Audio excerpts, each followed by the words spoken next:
Praise the lord. దేవునికే మహిమ కలుగును గాక. ఈరోజు దేవుని వాగ్దానము హెబ్రీయులకు రాసిన పత్రిక 1వ అధ్యాయము 13వ వచనం. నేను నీ శత్రువులను నీ పాదములకు పాదపీఠముగా చేయు వరకు నా కుడి పార్శ్వమున కూర్చుండుము. ఈరోజు దేవుడు నీతో చేస్తున్న శ్రేష్టమైన వాగ్దానము, దేవుడు నీ శత్రువులందరినీ నీ పాదములకు పీఠముగా మార్చబోతున్నాడు. దేవుడు నీ శత్రువులందరినీ నీ పాదముల యొద్దకు తీసుకొని రాబోతున్నాడు. దేవుడు నీ శత్రువులందరూ మారు మనస్సు పొంది నీ ఎదుట పశ్చాత్తాపడినట్లుగా వారిని నీ యొద్దకు తీసుకొని రాబోతున్నారు. నీ శత్రువులు నీకు లోబడినట్లుగా, నీ శత్రువులు నీ పాదాల ఎదుట సాష్టాంగపడినట్లుగా దేవుడు గొప్ప కార్యము నీ జీవితంలో చేయబోతున్నాడు. ఇక్కడ దేవుని వాక్యాన్ని మనం చూసినట్లయితే, నేను నీ శత్రువులను నీ పాదములకు పీఠముగా చేయు వరకు, నీ పాదములకు పాదపీఠముగా చేయు వరకు నా కుడి పార్శ్వమున కూర్చుండుము. మన దేవుడు తన పిల్లలని, మనల్ని కొన్ని రోజులు, కొంతకాలము మన శత్రులకు అప్పగించినట్లుగా అప్పగించి, ఆ తరువాత సరి అయిన సమయం రాగానే, తగిన సమయం రాగానే ఆ శత్రువులనే మన పాదములకు పాదపీఠముగా చేసేస్తారు. పురాతన కాలంలో మనం గమనించినట్లయితే, రాజులు వారి శత్రువులతో యుద్ధం చేయటానికి వెళ్ళి వారి శత్రువులను ఓడించి వారు గెలిచినప్పుడు ఆ శత్రువులను హతమార్చి వారి సింహాసనం మీద కూర్చుండి వారి ఎదుట వారి పాదములు పెట్టుకునేటువంటి పాదపీఠము మీద, ఆ పీఠ మీద శత్రువుల యొక్క పిక్చర్స్, వారి బొమ్మలు తయారు చేయించి పెట్టుకొని వారి సింహాసనం మీద కూర్చొని వారి పాదములు ఆ పీఠ మీద, వారి శత్రువుల బొమ్మలు ఉన్నటువంటి ఆ పీఠ మీద కాళ్ళు పెట్టుకొని కూర్చోవడం జరుగుతుంది. అంటే వారి శత్రులను వారి పాదపీఠములుగా చేసుకున్నారు అని అర్థం. అలాగే దేవుడు మనల్ని కొంతకాలము, కొన్ని సంవత్సరాలు, కొన్ని రోజులు మన శత్రులకు అప్పగించడం ద్వారా, వారి ద్వారా మనం కొన్నిసార్లు కృంగదీయబడతాము, దుఃఖపడతాము, కృషించిపోయే స్థితికి వెళతాము, డిప్రెషన్లోకి వెళ్ళే పరిస్థితులు వస్తాయి, అవమానించబడతాము, నిందించబడతాము, తరుమబడతాము కూడా. అయితే సరి అయిన సమయం రాగానే, తగిన సమయం రాగానే దేవుడు వారికి మనల్ని అప్పగించిన సమయంలో వారు ఏమేమి మనల్ని చేశారో, మన సమయం రాగానే మన శత్రులను దేవుడు మనకు అప్పగించి మన పాదములకు పాదపీఠముగా అయ్యేటట్టు చేస్తాడు. అంటే మన శత్రులను మనకు లోబడేటట్టుగా చేస్తారు. మన శత్రులు మనతో సమాధాన పడేటట్టుగా చేస్తారు. కొన్నిసార్లు మన శత్రులు మారు మనసు పొంది మన యొద్దకు వచ్చి పశ్చాత్తాపడేలా చేస్తాడు. మరి కొన్నిసార్లు మన శత్రులు మన ఎదుట నశించిపోయేలా దేవుడు కార్యం చేస్తారు. కొన్నిసార్లు మన శత్రులు ఎదుటే మనల్ని ఆశీర్వదించి మన తలలను పైకి లేవనెత్తుతాడు. కాబట్టి మన దేవుడు కొన్నిసార్లు మన శత్రులకు మనల్ని అప్పగించినప్పుడు ఏమాత్రం భయపడకూడదు, కలవరపడకూడదు, డిప్రెషన్లోకి వెళ్ళిపోకూడదు, ఆయన చిత్తము జరిగించడం మానకూడదు. ఒకవేళ పరిచర్యలో ఉంటే వెనక్కి వెళ్ళిపోకూడదు. కానీ ఆ సమయంలో దేవుని కుడిపార్శ్వమున కూర్చున్నాను, దేవుని సన్నిధిలో నిలబడి మౌనముగా దేవుని కార్యం కొరకు ఎదురు చూసినట్లయితే, శత్రులను నీకు అప్పగించే వరకు నువ్వు ఎదురు చూసినట్లయితే తగిన సమయం వస్తుంది. సరి అయిన సమయంలో దేవుడు మన శత్రులను మన పాదములకు పీఠగా, పర్మనెంట్గా వారు మనకు లోబడేటట్టుగా దేవుడు కార్యం చేసేస్తారు. మన శత్రుల మీద మనం ఆధిపత్యం చెలాయించేటట్టుగా దేవుడు కార్యం చేస్తారు. కొన్నిసార్లు మన శత్రులు పూర్తిగా మన నుండి దూరం అయ్యేటట్టుగా దేవుడు కార్యం చేసేస్తాడు. ఇక్కడ దేవుడు మాట్లాడుతున్నమాట, నేను నీ శత్రులను నీ పాదములకు పాదపీఠముగా చేయు వరకు నా కుడి పార్శ్వమున కూర్చుండమంటున్నాడు.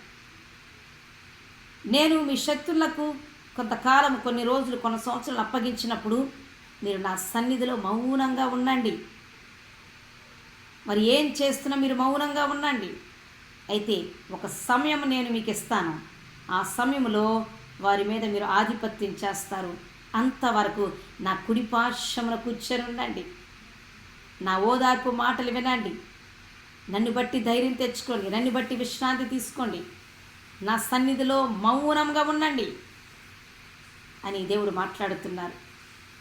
అయితే ఆ ఒక సందర్భాన్ని మనం జ్ఞాపకం చేసుకుంటే, ఎస్తేరు రాణిగా ఉన్నప్పుడు హామాను అనేటువంటి యూదులకు విరోధి, మొర్దెకైకి విరోధి, ఎస్తేరుకి విరోధి, శత్రువుగా ఉన్నటువంటి హామాను యూదులను హతమార్చాలని, మొర్దెకైని చంపాలని అనేకమైన ప్రయత్నాలు, పన్నాగాలు చేశాడు పగబట్టి. అయితే ఆ సమయంలో రాజు ద్వారా ఒక శాసనాన్ని కూడా పుట్టించడం జరిగింది, వాడికి ఉన్న అధికారాన్ని బట్టి. అయితే వాడు హామాను శత్రువు అటు రీతిగా పేట్రేగిపోతుంటే యూదా ప్రజలందరూ, ఎస్తేరు, మొర్దెకై ఎంతగానో దుఃఖపడ్డారు, కలవరపడ్డారు, ఏడ్చారు దేవుని సన్నిధిలో. ఇక మేమేమి చేయలేమేమోనని కొంతకాలం దుఃఖపడిన తర్వాత దేవుడు వారికి ఒక ఆలోచన ఇచ్చాడు. వారు దేవుని పిల్లలు కనుక హామాను అన్ని ప్రయత్నాలు చేస్తున్నప్పుడు వారు మౌనంగా 3 రోజులు ఉపవాసం ఉండి దేవుని సన్నిధిలో ప్రార్థన చేయగానే దేవుడు సరి అయిన సమయం చూసి ఆ విరోధి, శత్రువైన హామానును దేవుడు తన ప్రజలకు అప్పగించేశాడు. ఎస్తేరు పాదముల యొద్ద హామాను పడేటట్టుగా, సాష్టాంగ పడేటట్టుగా దేవుడు చేశాడు. ఆ తదుపరి హామాను మొర్దెకైని చంపాలనుకున్నటువంటి ఉరికొయ్య మీద వేలాడబడి చనిపోయేటట్టుగా దేవుడు అద్భుతం చేసేసాడు. ఈ సంఘటన ఎస్తేరు గ్రంథము 7వ అధ్యాయము అంతా మనం చూస్తే మనకు అర్థమవుతుంది. కొన్ని వచనాలు మీ కొరకు నేను చదువుతున్నాను. 6వ వచనం నుండి, ఎస్తేరు, మా విరోధియగు ఆ పగవాడు దుష్టుడైన ఈ హామానే అనెను. అంతటా హామాను రాజు ఎదుటను రాణి ఎదుటను భయక్రాంతుడాయను. రాజు ఆగ్రహముంది ద్రాక్షారసపు విందును విడిచి నగరు వనమునకు పోయెను. అయితే రాజు తనకు ఏదో హాని చేయ ఉద్దేశించెనని హామాను తెలుసుకుని రాణి అయిన ఎస్తేరు ఎదుట తన ప్రాణము కొరకు విన్నపము చేయుటకై నిలిచెను. నగరు వనములో నుండి ద్రాక్షారసపు విందు స్థలమునకు రాజు తిరిగి రాగా ఎస్తేరు కూర్చుని ఉన్న శయ్య మీద హామాను బడి ఉండుట చూచి, వీడు ఇంటిలో నా సముఖం ఎదుటనే రాణిని బలవంతము చేయునా అని చెప్పాను. ఆ మాట రాజు నోట రాగానే భటులు హామాను ముఖమునకు ముసుగు వేసిరి. ఆ తరువాత మొర్దెకై కొరకు సిద్ధం చేసిన ఉరికొయ్య మీద అతన్ని వేలాడదీయటం జరిగింది. హామానుకు దేవుడు యూదుల గురించి ఆటాడుకోవడానికి, భయపెట్టడానికి సమయం ఇచ్చాడు. అయితే ఆ సమయంలో వారు మౌనంగా దేవుని సన్నిధిలో ఉపవాసం ఉండి శత్రువు మీద విజయానికి, ఆ నాశనం తప్పించబడటానికి దేవుని సన్నిధిలో ప్రార్థన చేస్తూ మౌనంగా ఉన్నారు. అయితే సరి అయిన సమయం రాగానే దేవుడు ఎస్తేరుకు ఒక మంచి ఆలోచన ఇచ్చినప్పుడు ఎస్తేరు రాజును ఆకర్షించుకుంది. విందుకు ఆహ్వానించినట్టుగా రాజును, హామానును ఆహ్వానించింది.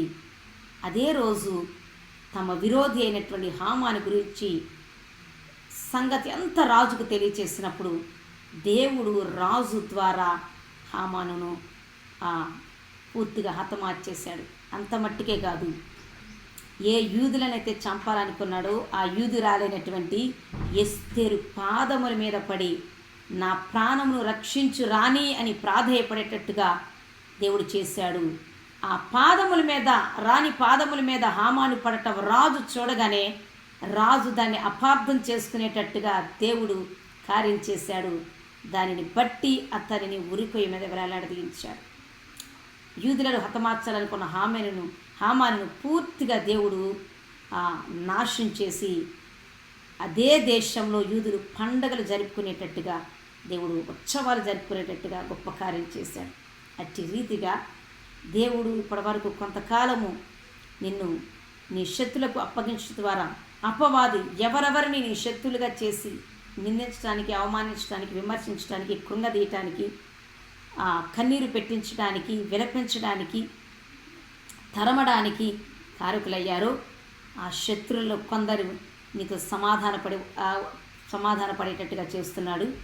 కొందరు నీకు లోబడి నువ్వు చెప్పిన సమస్తాన్ని చేయడానికి వారు ముందుకు వస్తూ ఉన్నారు. అంతేకాదు నీ ఎదుటకి వారు మారు మనస్సు పొంది పశ్చాత్తాపడటానికి, క్షమించమని అడగటానికి దేవుడు తీసుకొని వస్తున్నారు. కొంతమంది శత్రువుల మీద నీవు ఆధిపత్యం చేయటానికి దేవుడు గొప్ప కార్యం జరిగించి వారు నీకు అప్పగించబోతున్నాడు. కొందరు నీ పాదముల మీద పడి నీవే నాకు శరణ్యం అనేటువంటి కార్యాలు, స్థితిగతులు దేవుడు నీ శత్రులకు కలుగ చేయబోతున్నాడు. కొందరు శత్రులను దేవుడు నీ ఎదుట నుంచి దూరం చేయబోతూ ఉన్నాడు. ఏది ఏమైనప్పటికీ దేవుని సన్నిధిలో మౌనముగా దేవుని కార్యం కొరకు ఎదుర్చు.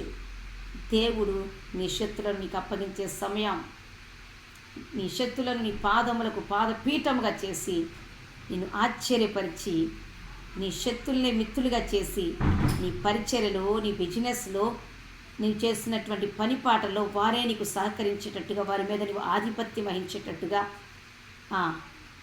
వారు నీకు ఇష్టపడి సన్నిహితులుగా ఉండి, ఒక దాసులుగా ఉండి పనిచర్య చేసేటట్టుగా, ఉపచారం చేసేటట్టుగా, పరిచర్య చేసేటట్టుగా దేవుడు నీ ఎదుగు వారిని తీసుకొని రాబోతున్నాడు. కొందరిని పర్మనెంట్గా నీ పాదములకు పాదపీఠంగా చేసి నీ ఎదుట ఉంచబోతూ ఉన్నాడు. ఇటు గొప్ప కార్యాలు నీ జీవితంలో చేయబోతున్నాడు. దేవుని సన్నిధిలో కనిపెట్టు.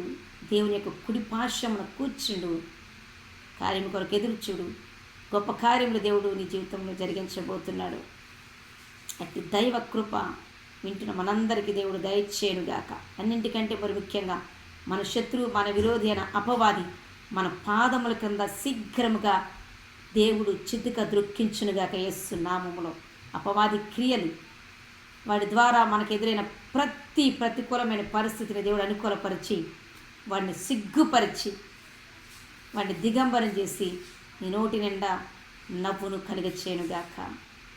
ఆమేన్. God bless you.